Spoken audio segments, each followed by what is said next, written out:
माहिर था। साइकिल के सीट के ऊपर खड़े होकर करतब करना, हाथ छोड़कर साइकिल चलाना, आंखों में पट्टी बांधकर साइकिल चलाना, उल्टा बैठकर साइकिल चलाना, ऐसे कई करतब करते हुए वो साइकिल पर जाया करता था। इसी तरह दीवार पर साइकिल चलाना, घरों के छत के ऊपर साइकिल चलाना, ऐसे हरकत करता रहता था। उसके गांव में साइकिल रेस की प्रतियोगिता का आयोजन होता रहता था। कर्माकर उसमें भाग लेता था और सबसे तेज साइकिल चलाता था।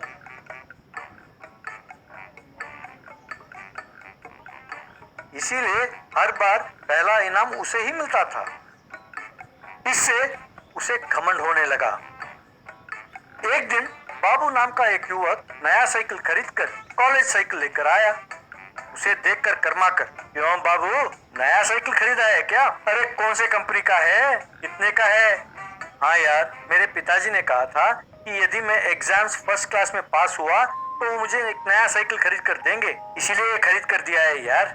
अब पर तुम जैसे वेस्ट फेलोज को नया साइकिल की क्या जरूरत है? जब रेस में भाग लेना ही नहीं है तो नया साइकिल किस काम का?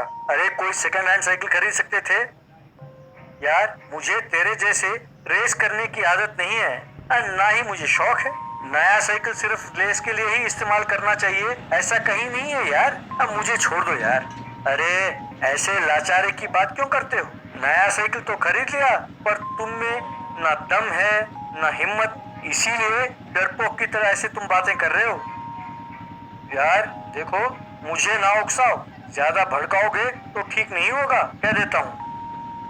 अरे तुम क्या उखाड़ लोगे? तुम में दम और हिम्मत हो, अगर तुम मर्द हो तो कल मेरे साथ रेस लगाओ और जीतो। तुम जीत गए तो मैं फिर कभी जिंदगी में साइकिल नहीं चलाऊंगा, पर तुम हार गए तो इस साइकिल को उठाकर ले जाकर तालाब में फेंकना होगा। लगी शर्त? बाबू जोश में आकर, मैं तैयार हूँ, देखते हैं कि तुम कैसे जीतते हो। अगले दिन प्रतियोगिता शुरू हुआ। बाबू सबसे आगे तेजी से जाने लगा।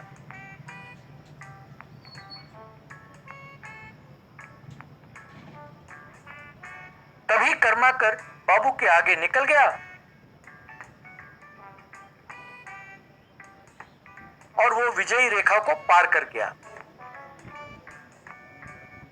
कर्माकर को पहला इनाम मिला। बाद में बाबू ने अपने साइकिल को ले जाकर तालाब में फेंक दिया।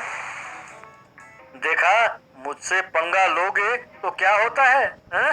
नया साइकिल खरीदने से हीरो नहीं बन सकते, उससे मुकाबला जीतोगे तो ही हीरो बनोगे। स्टूपिड फेलो, जाओ जाकर कोई सेकंड हैंड साइकिल खरीद लो और उसे चलाओ, वही तुम्हारे लिए ठीक है। ये बात सुनकर बाबू को गुस्सा आया और उसने तय किया कि इसे सबक सिखाकर ही रहेगा। एक दिन गांव में कर्माकर, माय डियर विलेजर्स, मैं अब साइकिल पर एक नया करतब दिखाने वाला हूँ।